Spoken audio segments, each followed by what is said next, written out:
Hello, dear homeowner, Dayton here with Rodriguez Cleaning Services, and today I want to give you some tips about how you can maintain and extend the life of your tile floors.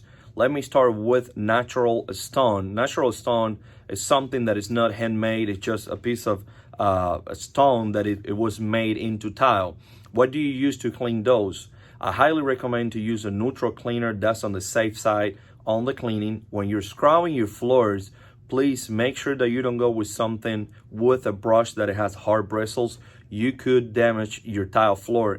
I also recommend to use hot water. It helps to accelerate the reaction of the chemical with the grease, with the soil on your tile, and it will make your natural stone look amazing.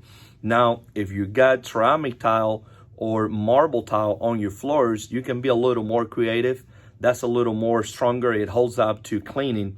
You can go from a soft bristle brush to a little harder bristles. That way you can scrub a little harder those growl lines on the tile. And here we can combine two types of cleaning. You don't have to go with neutral if that's what you have. You can go with that, but you can go on the high pH, something around 10 to 12. That would be a little more aggressive, and it will help you to break down that grease. And don't forget to use hot water. That will accelerate the chemical reaction. Now, if you have dirty growl lines, you can go the opposite. You can go on the low pH side to make those growl look beautiful. But remember, you have to hand scrub those.